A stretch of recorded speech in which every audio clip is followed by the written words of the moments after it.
जी hello दोस्तों, मैं हूं कमर चीमा। और दोस्तों, जैसा कि आप देख रहे हैं, मेरे साथ मौजूद है कर्नल शैलेंद्र सिंह साहब। कर्नल साहब, सबसे पहले तो आपके वक्त का बहुत शुक्रिया। बहुत बहुत धन्यवाद कमर चीमा साहब, आपके प्रेस्टीजियस शो में आप हमें लेते हैं और हम लोग कोशिश करते हैं कि कहीं ना कहीं चीजों को हम सुलझा पाए। बिल्कुल कर्नल साहब। कर्नल साहब, कल से इंडिया डिस्कस हो रहा है बहुत ज़्यादा। इंडिया ये डिस्कस हो रहा है कि इंडिया ने अपने आप को ये कहा कि हमारी बड़ी आज़ाद खारजा पॉलिसी है। अच्छा, आज़ाद खारजा पॉलिसी की मैनिफेस्टेशन ये है कि अमेरिका ने कहा तेल खरीदना रशिया से बंद कर दो, आपने बंद कर दिया। कल अमेरिका ने कहा 1 महीने के लिए खरीद लो, तो आप कह रहे हैं ये हमारी ऑयल डिप्लोमेसी है। कल साहब, ये कितनी बड़ी जो इंडिया के लिए चैलेंज है कि वो अपनी मर्जी से अपने फैसले नहीं कर सकते। और ये ऑपोजिशन भी इंडिया के अंदर कह रही है, हुकूमत भी इसके ऊपर बात कर रही है, सारे बात कर रहे हैं। लेकिन किसी दूसरे मुल्क का, इंडिया के 1.4 बिलियन पॉपुलेशन के मुल्क को ये कहना कि तुम अब तेल खरीदो, तुम अब नहीं खरीदो, तुम अब खरीदो, ये कितनी को आप समझते हैं कि आप आज़ाद हैं? 1947 में आज़ादी मिली थी एक, लेकिन आपको लगता है कि आप आज भी आज़ाद हैं फैसलों में? क्योंकि अमेरिकन बातों से तो ऐसे नहीं लगता। तो जय हिंद, नमस्कार कमर चीमा साहब। बड़ी अच्छी बात है। कभी कभी अच्छा भी लगता है इस बात से कि मेरा पड़ोसी देश मेरे मेरे ऊपर नजर लगाए बैठा है कि कहीं कोई गलती ना हो, और अगर कोई गलती हो तो उसे हम आपस में सो कॉल्ड डिस्कस कर लें, एक दूसरे को समझने की कोशिश कर लें। सो वहां मैं ये जरूर कहूंगा कि आई एम क्वाइट हैप्पी कि आप इस तरह की बात हम मेरे साथ कर रहे हैं। It's a good thing for me, it's good for both the countries कि हम दोनों कंट्रीज एक दूसरे के बारे में सोचते हैं, बात करते हैं। मे भी अच्छा भी सोचते होंगे, इसमें सारी चीजें खराब नहीं होती। अब आगे बात जो आपका मुद्दे का है कि ऑयल हमने बंद कर दिया जब उन्होंने कहा, और जब उन्होंने बोला तो खोल दिया। इसमें आप ना अपनी सुनो ना मेरी सुनो, ना ना यूएस की सुनो ना रशिया की सुनो। फैक्ट्स जो होते हैं उनको प्रूव करने के लिए फैक्ट्स को का डाटा आपको दिखता है कि क्या डाटा अवेलेबल है, क्या हो रहा है। ना हमने कभी ऑयल बंद किया था और ना अभी तक बंद हुआ है। ये ऑन रिकॉर्ड है। कम हुआ है, ज्यादा हुआ है, क्या हुआ है, उसके भी रीजंस हैं। और ये बड़े अथॉरिटेटिवली ऑन रिकॉर्ड है कि हमारी जो बिल्कुल प्राइवेट कंपनीज थी उन्होंने बंद किया था, और उसकी जो लीडिंग कंपनी हमारी जिसने बंद किया था दैट वाज रिलायंस। और रिलायंस ने इसलिए बंद किया था क्योंकि उनको ये डर नहीं था कि 25% टैरिफ लगेगा। उनको डर ये था कि एज अ प्राइवेट कंपनी वो वर्ल्ड वाइड जो ट्रेड कर रहे हैं, कहीं उसमें उनके खिलाफ सैंक्शंस ना आ जाए। तो उस कंपनी ने अपने आप को प्रोटेक्ट किया और उसने 100% लेना बंद कर दिया। हमारी बाकी पब्लिक सेक्टर कंपनीज जो है सरकार की, वो कंटिन्यूअसली लेती रही, तकरीबन 10 lakh plus barrel per day के हिसाब से आज तक एटलीस्ट हम लेते आए। अब इसमें किसने क्या बोलना है, किसने क्या नहीं बोलना है, वो पॉलिटिक्स अलग हो सकती है, but this is the ground नहीं, रिकॉर्ड। कल साहब, अगर if you give me a moment, मैं आपको छोटा सा रिस्पॉन्ड कर दूं। जब रिलायंस तेल ले रही थी, तो जयशंकर साहब डिफेंड करते थे कि मैंने फैसला करना है कि जनाब, मेरे मुल्क की जो पर कैपिटा इनकम है वो $2600 है, यूरोप की पर कैपिटा इनकम 3500 यूरो है, 35,000 यूरो है, तो मैंने फैसला करना है। जब अमेरिका के प्रेशर के बाद तेल नहीं लिया, तो आपने कहा ये कंपनी का फैसला है। मतलब ये क्या पॉलिसी? जब वो ले रही थी तो आपका फैसला, हुकूमत का फैसला था कि हम आजाद हैं, हमें कोई नहीं पूछ सकता और हम लेंगे। और ये हमने अपनी लोगों का फैसला देखना है, अवाम के एंगल से चीजें देखनी है। जब लेना बंद करना पड़ा प्रेशर पे, सैंक्शंस का खतरा है, टैरिफ लगे हैं 50%, तो कहा ये तो कंपनी का फैसला, हमारा तो फैसला ही नहीं, उसने नहीं लिया। आपका ऑब्जर्वेशन जरूर वैलिड हो सकता है, लेकिन आपके फैक्ट्स एंड फिगर थोड़े से वन साइडेड हैं, अधूरे हैं। मैं आपको बड़ी जिम्मेदारी से कह रहा हूं।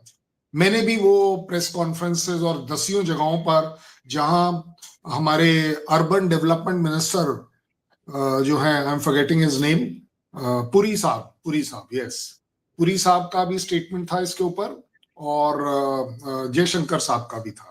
पुरी साहब का मेरा ज्यादा इंटरेस्ट इसलिए क्योंकि वो मेरे पर्सनल ताल्लुकात में है, जयशंकर साहब से मेरे पर्सनल ताल्लुकात नहीं है, लेकिन वो टॉपिक जो है उसमें मेरे बड़ा इंटरेस्ट इन्वॉल्व था उस समय। मैं आपको स्पेसिफिक वर्ड याद दिलाऊंगा, अगर कहीं ऊंच नीच हो तो मुझे रोक दीजिएगा, we can correct the wordings. Puri साहब ने कहा था, India will buy the oil the way it benefits India, the way India thinks it right, and हम ऑयल उस तरीके से खरीदेंगे जिसमें हमें हमारे वर्ल्ड कॉम्पिटिटिवनेस में जहां सस्ता मिलेगा। ये पुरी साहब का था। अब आगे बात जयशंकर साहब की जो आपने किया, उनसे उन्होंने कभी ये नहीं कहा पॉइंटेडली कि सिर्फ रिलायंस इसलिए लेगी या किस लिए लेगी। उन्होंने भी बिल्कुल यही जो आप बोल रहे हैं, बट इसीलिए मैंने कहा कि आप थोड़ा सा दाएं बाएं हो गए हैं, क्योंकि चलो क्योंकि वाला पार्ट छोड़ देते हैं, नहीं तो वो ब्लेम गेम में आ जाएगा। उन्होंने भी यही कहा कि इंडिया अपने इंटरेस्ट देखते हुए अपनी ऑयल और एनर्जी सिक्योरिटी में काम करता है। हमारी पब्लिक और प्राइवेट सेक्टर कंपनीज ऑयल के रेट्स के हिसाब से, ऑयल की अवेलेबिलिटी के हिसाब से वो लेते हैं। उन्होंने भी यही कहा। उन्होंने कभी ये नहीं कहा कि रिलायंस जो लेती है, पता है क्यों? मैं आपको एक रीजन भी बताता हूं। अगर आप बाई चांस आपको ये इंप्रेशन लगा हो कि गवर्नमेंट प्रो रिलायंस है या स्पॉन्सर कर रही है उसको वगैरह वगैरह, तो मैं आपको ये बता दूं, पिछले 2 दिन से रिलायंस की काफी सारी जो इंडस्ट्रीज हैं उसके ऊपर सरकारी ऑफिशियल रेड चल रही है। So there is no sides taken. इसलिए नहीं चल रही है कि ऑयल का वजह है, बट मैंने आपको ये सिर्फ बात इसलिए प्रूव करी कि रिलायंस के साथ गवर्नमेंट का एक बड़ा अच्छा रिश्ता ये है कि रिलायंस हमारी एक बड़ी कंपनी है, देश की इकोनॉमी में उसका कंट्रीब्यूशन है और देश के इंफ्रास्ट्रक्चर में उसका बहुत बड़ा कंट्रीब्यूशन है। ऑयल के फील्ड में जामनगर में जो हमारी रिफाइनरी है वो वर्ल्ड की one of the largest refinery है, इसमें कोई शक नहीं है। सो मुझे लगता है कि ये कहना आपका, और स्पेशली आपका एज अ स्ट्रैटेजिस्ट, ये बात समझना शायद गलत हो जाएगा कि रिलायंस का लेना और ना लेना इज अ गवर्नमेंट डिसीजन। नहीं, ऐसा नहीं होता। मैं मान सकता हूं हमारी जो इंडियन ऑयल है, भारत पेट्रोलियम है, बीपीसीएल है, असम ऑयल है, ये जो हमारी पब्लिक सेक्टर कंपनीज हैं, इसके अंदर गवर्नमेंट का रोल 100% होता है। लेकिन इसमें भी हमारी जो ओएनजीसी और जो हमारा बोर्ड है परचेज, वो अपने आप काम करता है।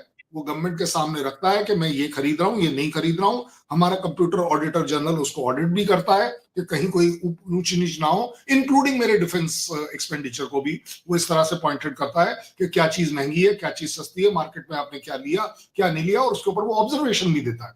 So please don't misunderstand, Reliance का लेना can never be justified by government, और अब उसका ना लेना कैन अगेन, वो बिल्कुल जस्टिफाई नहीं कर सकती गवर्नमेंट कि वो क्यों नहीं ले रहा। ये मेरा इंटरप्रिटेशन है कि उन्होंने नहीं लिया है अपनी कंपनी को बचाने के लिए कि कहीं उनके वर्ल्ड वाइड ट्रेड, ऑयल नहीं, अदर देन दैट, ऑयल तो आप ले लीजिए, 25% आप दे रहे थे टैरिफ, आप उसके हिसाब से ले लीजिए, mister Reliance has got no problem. लेकिन उसको अपनी, क्योंकि ट्रम्प साहब का जो ट्रम्प कार्ड है वो यही है कि अगर कोई प्राइवेट कंपनी है तो वो उसको सैंक्शंस में डाल देते हैं, और उसके बाद उस कंपनी का ट्रेड 10-50 जगहों पर रुक जाता है। I think that is the only reason कि रिलायंस ने नहीं लिया। हमने कम किया, मैं ये भी मानने को तैयार हूं, हमने कम किया। क्यों कम किया? सीधी सीधी बात भाई, मैं एक सेकंड के लिए आपको एक बड़ा स्पेसिफिक एग्जांपल दे देता हूं। $60 पर बैरल हमें तेल मिल रहा था रशिया से, सो कॉल्ड कंसेशनल रेट पर, जैसा भी आप बोल, और ये $60 हमें यूएस ने मोटिवेट किया था कि आप खरीद लीजिए इस तेल को। कच्चे तेल को हम खरीदते थे, हम चाहे ट्रांसशिपमेंट करते थे, अपनी रिफाइनरी तक पहुंचाते थे, रिफाइनरी कर हम यूरोपियन कंट्रीज को बेचते भी थे।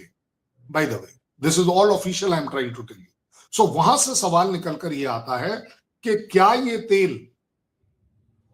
तेल मैं फ्री ऑफ कॉस्ट ले रहा था? नहीं, जब उन्होंने अपने टैरिफ लगाए तो जो तेल में ले रहा था, चाहे वो 10 लाख बैरल की भी बात कर लीजिए, तो वो तेल के ऊपर भी हम वो 25% एक्स्ट्रा टैरिफ दे रहे थे, इसमें कोई डाउट नहीं है। अब आगे जो लास्ट बात आपने कही कि क्या हमारी फॉरेन पॉलिसी या जो भी आप बता रहे हैं कि वो यूएस डिसाइड करेगा या नहीं करेगा, अगेन यूएस को ये बात, देखिए यूएस एक बड़ा, और आपसे ज्यादा अच्छा कौन जानता है यूएस को, कि उसकी जरूरतों के हिसाब से वो आपको दोस्त बनाता है, जरूरतों के हिसाब से वो आपको अपने दुश्मन भी बना लेता है एक तरीके का। सो अब आती है बात कि उन्होंने ये जो सो कॉल्ड डिक्लेरेशन किया है, उसके अंदर उनके वर्ड इस्तेमाल है that we are permitting India to buy oil from Russia for next 30 days.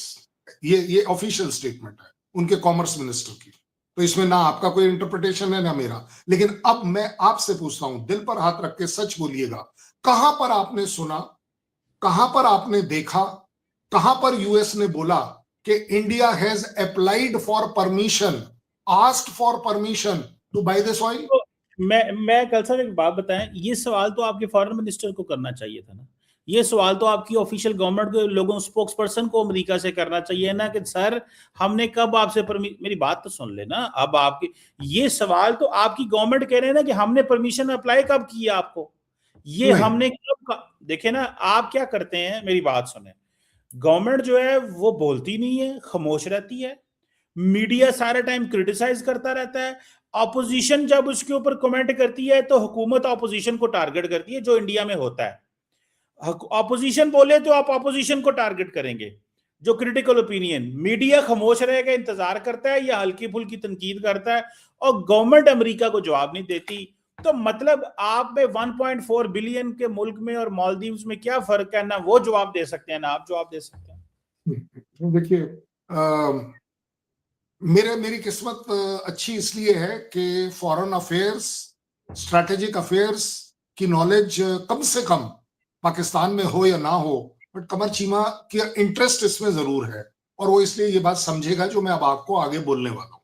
ये मैं आपकी तारीफ नहीं कर रहा हूँ, मैं अपनी तारीफ कर रहा हूँ कि मैं आपको समझा पाऊंगा, क्योंकि आप इस चीजों के ऊपर ध्यान रखते हैं, you are aware about this.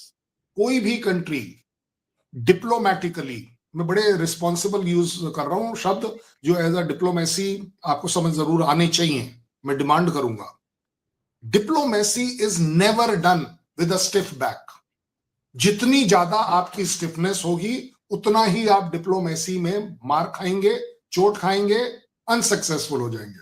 और इसीलिए कहा जाता है strategic diplomacy is always suppose to be kept flexible.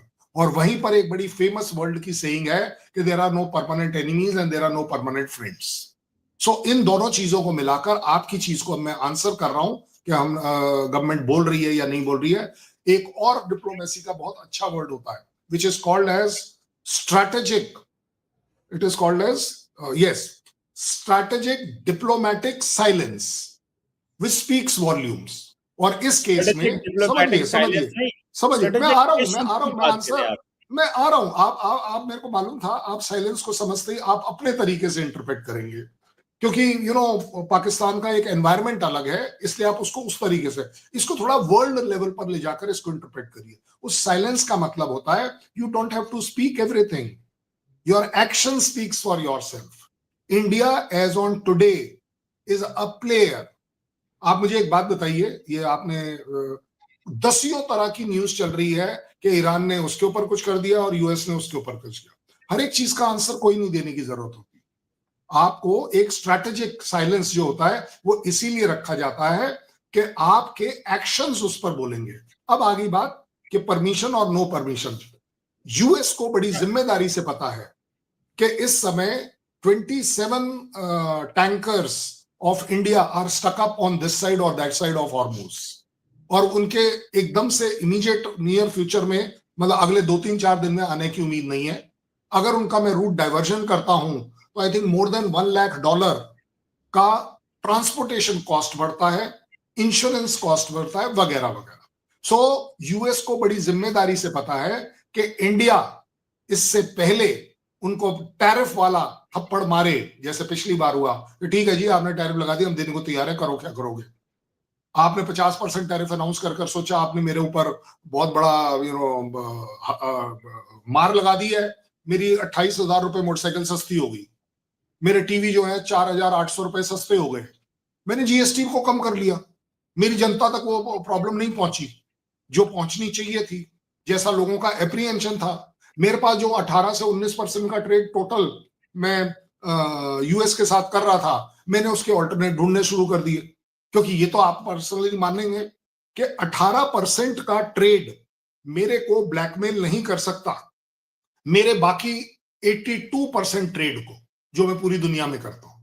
मैं अगर उस 82% में आधा परसेंट भी बढ़ाता हूं तो मेरा काफी कुछ हो जाता है। लेकिन मेरा इंटरेस्ट यूएस में है, क्योंकि जो निश टेक्नोलॉजी, जो मेरे जी इंजन्स हैं, ये सब मैं उनसे लेना चाहता हूं और ये मेरी जरूरत है टेक्नोलॉजी ट्रांसफर की, तो इसलिए वो मेरे लिए इंपॉर्टेंट है, मैं ये बात कभी डिनाई नहीं करूंगा। सो बात निकलकर जो आती है वो ये है कि यूएस को पता था कि India will go back and increase the moment there is a problem on Hormuz. So इससे पहले इंडिया आपको वापस एक so called before the India slaps you back कि चलिए जी आप लगा लीजिए, हम तो ले रहे हैं, और इंडिया को लेना पड़ेगा अगर कहीं और से नहीं मिलेगा। So what they have done, they, और उसमें रीजंस है, आप जरा इवेलुएट करके देखिएगा। क्योंकि अगर इंडिया उसी कच्चे तेल को 1 करोड़ बैरल लेना शुरू कर देता है, जैसा कि रशिया ने ऑफर भी किया था, देखिए ये सारी बातें कनेक्टेड है। रशिया ऑफर करता है, उसके बाद यूएस सो कॉल्ड आपके वर्ड्स में परमिशन देता है। What does all this mean? इसका रीजन ये है कि वो क्रूड ऑयल जब मैं लेता हूं तो वो जो ट्रांसशिपमेंट की जरूरत यूरोपियन कंट्रीज को पड़ती है, जिनको हम देते हैं ये ऑयल, उनकी आपूर्ति होती है, अदरवाइज वहां पर प्रॉब्लम हो जाएगी। आप ऑलरेडी अपने ही कंट्री में देख लीजिए, आपके यहां रेट अप चले गए, यूएस में रेट अप चले गए। $3 का 1 गैलन था यूएस में, it has gone up to $3.22 per gallon. आपकी अपनी कंट्री में आप चेक करवा लीजिए, आपके यहां क्या प्रॉब्लम आ गई? अभी हुआ थोड़ी ना है कुछ, लेकिन फिर भी आपके रेट ऊपर गए हैं। आपके यहां राशनिंग स्टार्ट हो गई है, आपके यहां आज की तारीख में 20 लीटर से ज्यादा, मेरे यहां ये दोनों प्रॉब्लम नहीं है। क्यों? क्योंकि गवर्नमेंट को एक विश्वास है कि यस मैं ऑयल रशिया से ले सकता हूं, आप नहीं ले पा रहे हैं, आप नहीं ले पाएंगे। मैं तो कहता हूं आप एक बात बताओ, इससे और अच्छा क्या जेस्चर हो सकता है दोनों कंट्रीज के बीच में, कि कहां हम एक बार मोस्ट फेवर्ड नेशन की बातें किया करते थे।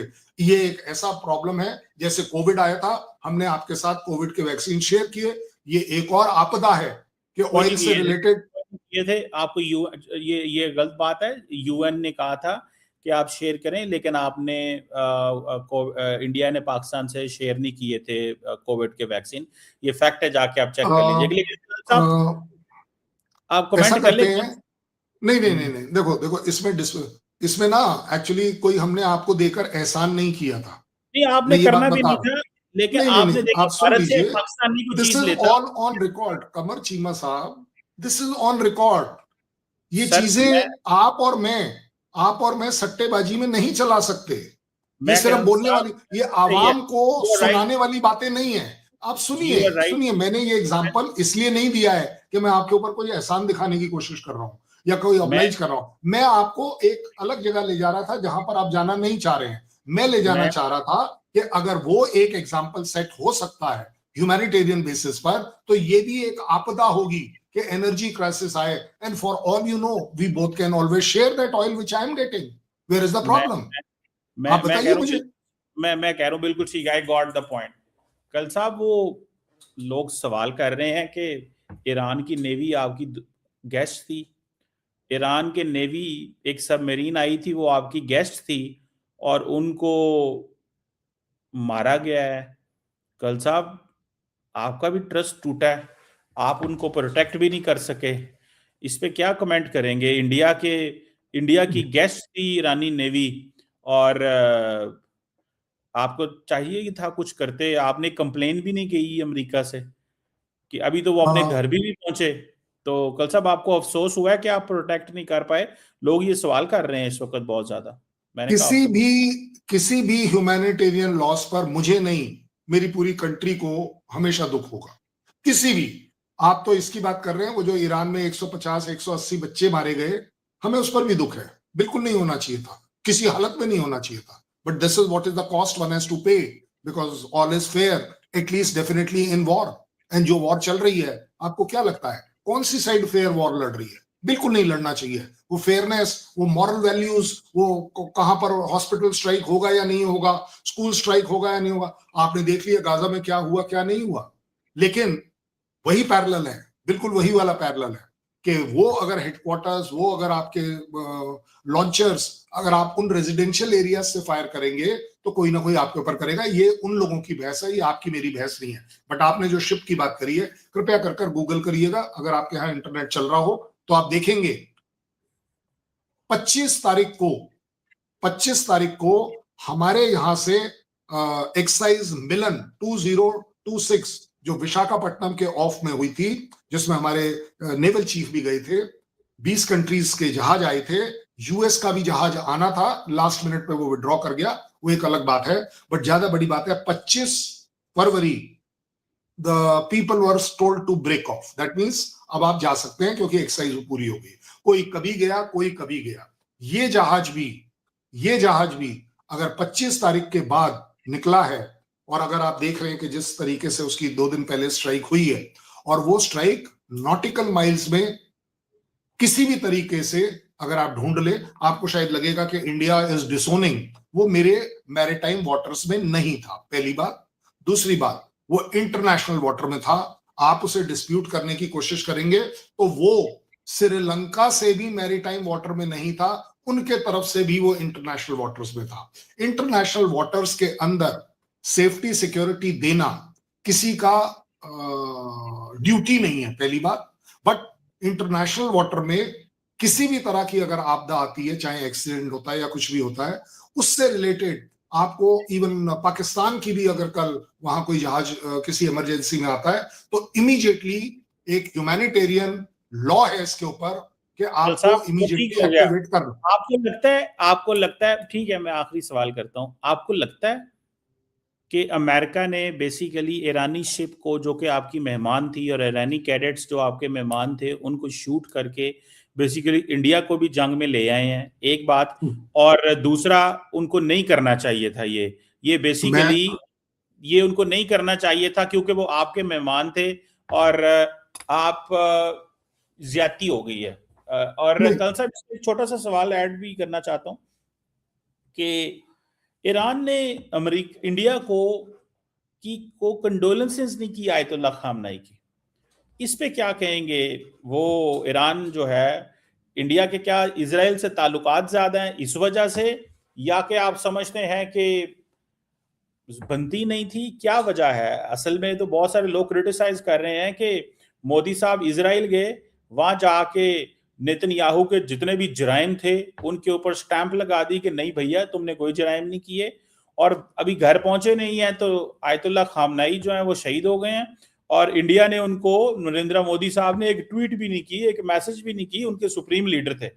वैसे आप वहां पे जो है चाबहार पोर्ट बनाना चाहते हैं, उनकी इस्तेमाल करना चाहते हैं, अफगानिस्तान को भी कहते हैं ये करो, पाकिस्तान को भी वहां बैठ के डिस्टेबलाइज करना चाहते हैं, इतना कुछ आप वहां पे बैठ के करना चाह रहे थे। तो डू यू थिंक कि इंडिया ने ये गलत किया है? जरा इस पर भी कमेंट कर दीजिए। अपने सिलसिलेवार सवालों का मैं जवाब देता हूं। यूएस को वो स्ट्राइक बिल्कुल नहीं करनी चाहिए थी, लेकिन वो इसलिए नहीं कहूंगा कि वो इंडिया के नजदीक थी स्ट्राइक, नहीं, वो इंडियन ओशन में एक स्ट्राइक थी, इसलिए मैं जरूर कहूंगा कि यूएस को नहीं करनी चाहिए थी। जिस लेंथ एंड ब्रेड्थ में ये लड़ाई उनकी अभी तक मिडिल ईस्ट तक सीमित थी, आपने देखा जब इन्होंने साइप्रस पर अटैक किया, that was the most unexpected attack, और उससे उन्हें तकलीफ ये हो गई कि ब्रिटेन अंदर आ गया, फ्रांस अंदर आ गया, जर्मनी अंदर आ गया, जो ऑलरेडी अदरवाइज नहीं आ रहे थे बड़े। ये तो अब आप इसमें मेरी स्टेटमेंट मत लीजिएगा, ट्रम्प साहब का खुद का लाइव इंटरव्यू है जिसमें उन्होंने ये सब बातें कही। सो इसलिए मैं कहूंगा कि यूएस को ये एस्केलेशन नहीं करना चाहिए था, न केवल के नेवल पार्ट पर, बट ऑल्सो जो डायमेंशन है, जो एक बढ़ावा, आप इंडियन ओशन तक स्ट्राइक्स में आ गए हैं। इसका मतलब क्या है? कल अब आप यही वाली बात तो रह गई कि जो यूके ने आपको डीगो गार्शिया से वो जो B-2 बॉम्बर्स के लिए जो फैसिलिटी कर दी है, तो अब आप ये कोशिश करेंगे कि कल ईरान वहां तक पहुंचे, वहां पर मारने की कोशिश करे, क्या करना है? सो उस पॉइंट ऑफ व्यू से strategically it is definitely not in my interest कि ये लड़ाई का स्वरूप बढ़े, इसका दायरा बढ़े और वो डेफिनेटली इंडियन ओशन में आए। ये मैं बिल्कुल नहीं सपोर्ट करता। मैं नहीं, मेरा कंट्री भी नहीं करता, बाय द वे। मैं अपने लिए नहीं बोल रहा, ये हमारे लिए किसी भी तरह से फायदेमंद नहीं, चाहे वो इजराइल का ले लीजिए, यूएस का ले लीजिए, ईरान का ले लीजिए, किसी भी पॉइंट ऑफ व्यू से लीजिए। रही बात खमेनी साहब के डेथ की या किलिंग की, वेल, आपसे ज्यादा तादाद में मेरे लखनऊ में उनके लिए मातम मनाया जा रहा है, मेरे श्रीनगर में मातम मनाया जा रहा है, मेरे बडगाम में मातम मनाया जा रहा है, मेरे कारगिल में, जहां ये शियाज जो है अपने आप को कौसर बोलते हैं, जो कौसर कम्युनिटी है, वो totally they were not only free, they were totally supported by the civil administration के ऑर्गेनाइज्ड तरीके से आप अपना प्रोटेस्ट निकालें। और उस प्रोटेस्ट में हर तरह की बात हुई है। अगर हमने यही करना होता, जैसा आपको लग रहा है कि हमें खुमैनी के मारने पर जश्न मनाना है, या हम उसे शायद एक्सेप्टेबल नॉर्म कहते हैं, तो हम इस तरह के सो कॉल्ड प्रोटेस्ट नहीं होने देते। हमारे यहाँ ऑर्गेनाइज तरीके से, और एक दिन नहीं है, 2 दिन, और आपको अथॉरिटेटिवली बता रहा हूँ, जो नेक्स्ट डे वाले जो प्रोटेस्ट थे, वो जेएनके के जो हमारे श्रीनगर से वो नेशनल हाईवे पर कुछ बच्चे आ गए थे, तकरीबन 100-150, उनको कंट्रोल करने के लिए पुलिस भी लगानी पड़ी। मैं मानता हूं इस बात को, बट अपने आप ओवरऑल अगर आप देखें तो इंडियन एडमिनिस्ट्रेशन ने शियाज को उस मातम मनाने की सपोर्ट करी है, और दैट शोज कि वी आर विद देम। हमने, अब आप ही बता दीजिए, अगर आपके यहाँ कराची के काउंसलेट पर फायरिंग हो गई, तो इसका मतलब अब आप ये बोलेंगे कि पाकिस्तान जो था किसके साथ था, यूएस के साथ था या फिर प्रोटेस्टर्स के साथ था? ऐसे नहीं देखा जाता है। आर्बिट्रेरली कुछ चीजें गलत होती हैं, पब्लिक के बीच में भी सब तरह के लोग हैं, आपके यहाँ भी हैं, मैं तो कह रहा हूँ ईरान में भी है। आप बताइए न्यूयॉर्क में क्या बनता है उनका प्रोटेस्ट करना? न्यूयॉर्क में प्रोटेस्ट हो रहा था, न्यू टाइम्स स्क्वायर पर, कि जी अमेरिका शुड नॉट। अरे वो छोड़ दीजिए, अमेरिकन 63% सर्वे में सीएनएन के बता रहे हैं कि भाई ये वॉर नहीं होनी चाहिए। डेमोक्रेट्स, रिपब्लिकन, सीनेट पूरा का पूरा, कांग्रेस पूरी की पूरी, वो यूनानिमसली बोल रही है कि this is getting out of hand.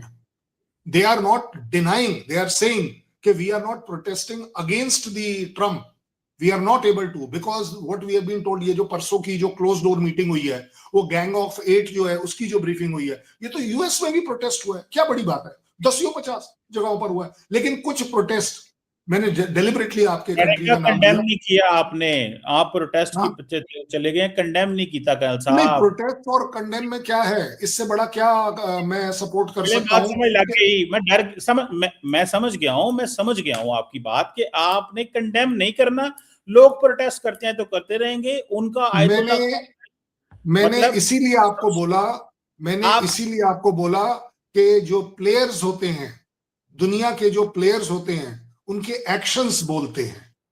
जिन्होंने आवाजें उठानी होती हैं, वो कराची में फायरिंग कर कर बोलते हैं। फर्क इतना है सिर्फ, और कोई बात मैं देखें, मैं आपको एक बात बताऊं, देखें कल साहब, आपने कंडेम नहीं किया, बात खत्म, ठीक है ना जी। कोई ये आपका नजरिया हो सकता है, I can not dispute it, बिल्कुल आपकी मर्जी है। आपको वर्ड चाहिए थे, कि हमारा प्राइम मिनिस्टर ये बोले कि आई कंडेम दिस अटैक। आपको ये वर्ड आप ढूंढ रहे? नहीं, आपकी लीडरशिप ने कंडेम नहीं किया, वो आपकी चॉइस है। लेकिन मैं जस्ट सवाल पूछ रहा था, आपने कहा लोगों ने ये किया वो किया, मैं गवर्नमेंट की बात कर रहा था कि गवर्नमेंट ने कोई कंडेमनेशन का बयान नहीं दिया, which tells के इंडिया की क्या पोजीशन है ईरान की। अच्छा, एक पर्टिकुलर गवर्नमेंट है, एक पर्टिकुलर दुनिया की गवर्नमेंट है जिसने कंडेम किया, ठीक है, लेकिन उसी गवर्नमेंट ने जब लोग यूएस के खिलाफ उतरे तो उसके ऊपर फायरिंग कर दी। अब ये बता दीजिए वो गवर्नमेंट किसके साथ चल रही? नहीं, आपको पता नहीं है, पाकिस्तान की गवर्नमेंट ने फायरिंग नहीं की। वो कल साहब जो लोग एक एम्बेसी के अंदर कॉन्सुलेट में एंटर हुए थे, वो उनकी यूएस मरीन्स की फायरिंग से हलाक हुए हैं, क्योंकि वो देखें, US consulate in Karachi is a US property, and anyone who violets उनकी जो ट्रेसपासिंग के राइट्स को करता है, वो गवर्नमेंट ऑफ पाकिस्तान ने कुछ नहीं किया। कभी कभी कमर चीमा साहब, सच्चाई की आंखों से भी चीजों को देखना चाहिए जो साहब दिख आप रही है। सीधा एक सीधा मिनट, एक कहते मिनट, एक मिनट, हैं। एक मिनट, एक मिनट। जब आपके वो लोग, जब वो शीशों को तोड़ रहे थे, जो जो वीडियोस आपके यहां से आई हैं, मेरे यहां से तो बन नहीं सकती, ये तो आप ही के यहां से आई हैं, सीधी सीधी बात है। काउंसलेट के ऊपर वो झंडा यूएस का आप ही के यहाँ का हो सकता है, मेरे यहाँ का तो हो नहीं सकता, मैं हाँ जी, ऑर्केस्ट्रेट कर नहीं सकता। एक हाँ जी, सेकंड लगा देंगे, एक सेकंड लगा देंगे। अगर वहां पर मेरीन्स फायरिंग कर रहे होते तो जनाब आपको लगता है जिस तरीके से उस काउंसलेट में आग लगाई गई, जिस तरीके से वो अटेम्प्ट किया जा रहा था खिड़की दरवाजों को तोड़ना, और उसके बाहर वाली साइड में आज के, देखिए सबसे बड़ी बात यह है कि वो जो 25, 30, 40 आपके पुलिस वाले दिख रहे थे, आपको वो मरीन नजर आ रहे थे। क्यों चले। क्यों हमने दरअसल कल साहब आप ना थोड़ा सा क्योंकि पढ़ने लिखने वाले बंदे हैं, थोड़ा सा गूगल कीजिएगा और जाके मैं सर्च। गूगल क्यों करूं?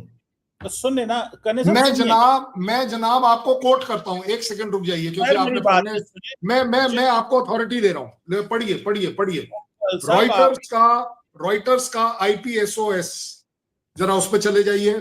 नेक्स्ट है पॉलिटिको प्लेबुक, न्यू जर्सी पर चले जाइए, अच्छा, फॉक्स न्यूज पर चले जाइए।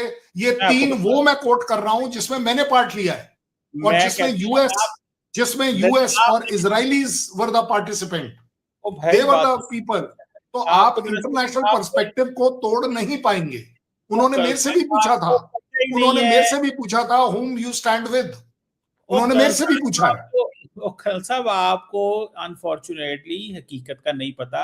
आप शो बंद करके जाके गूगल करें यूएस मरीन्स की, इसके ऊपर उनकी सिक्योरिटी फोर्सेस की ट्वीट है। उन्होंने कहा है कि उन्होंने खुद प्रेस रिलीज जारी की है कि हमने किया ये, और ये जो फायरिंग है ये मैं नहीं कह रहा।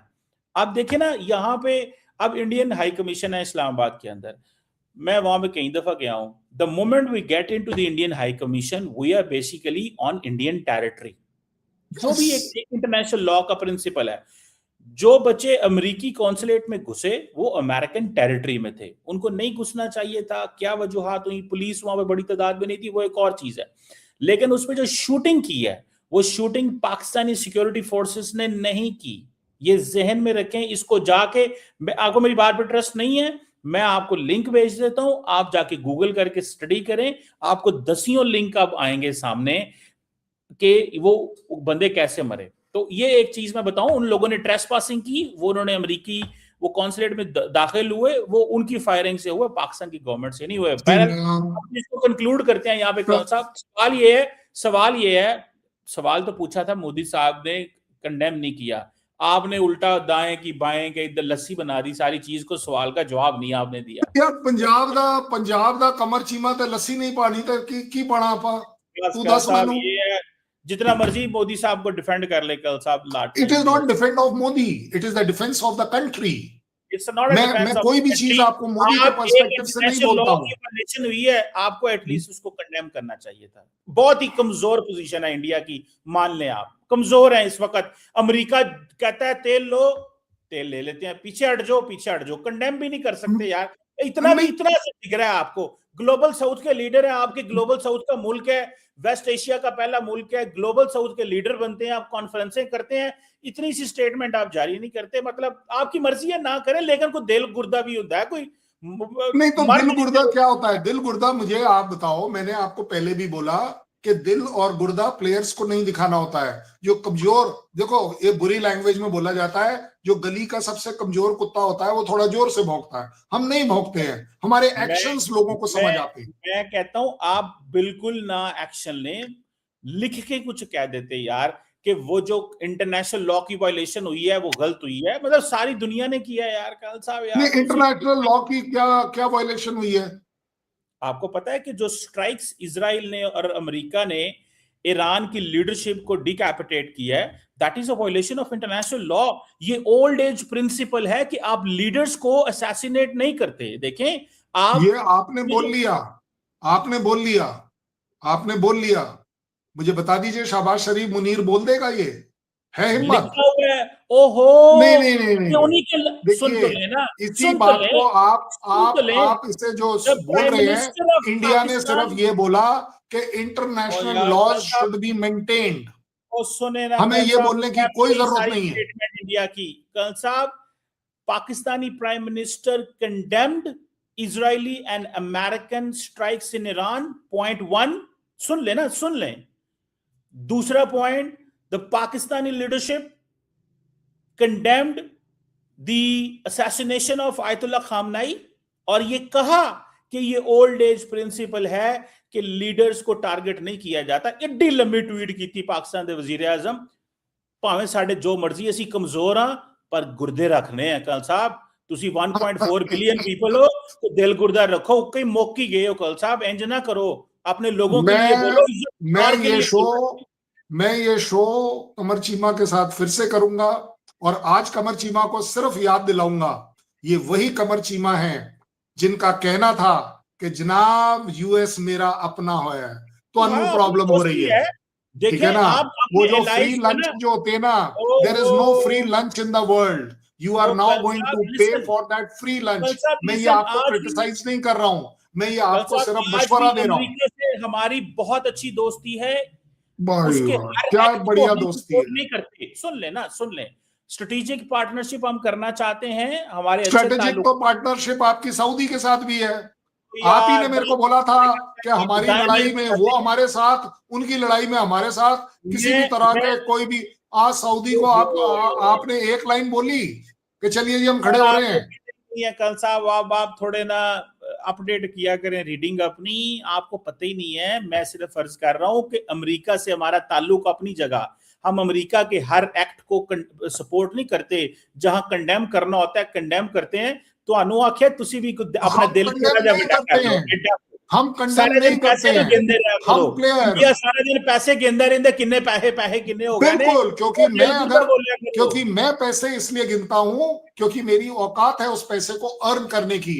कोई एक कंट्री ऐसा भी है जो सिर्फ मांगता है और उसका प्राइम मिनिस्टर कहता है कि जनाब मैं मांग के तंग आ गया, अब मुझे लोन नहीं चाहिए, मुझे एड चाहिए. बुरा लग रहा है, लेकिन अपनी लीडरशिप को नहीं, मेरे को बुरा नहीं लग रहा, मेरे को बिल्कुल बुरा नहीं लग रहा. मतलब जनाब अगर मेरे देश की यही कमजोरी है तो मुझे इस कमजोरी पर फक्र है. चले ठीक है, डरपोक होने पे आप फक्र महसूस कर रहे हैं. थैंक यू भाई, मैंने बता दिया आपको. जिसको समझना है समझे, हमारे एक्शंस अपने आप बोलेंगे. बहुत बहुत धन्यवाद. बहुत बहुत ऑलवेज अ प्लेजर. बहुत बहुत धन्यवाद. जय हिंद, नमस्कार. पाकिस्तान जिंदाबाद.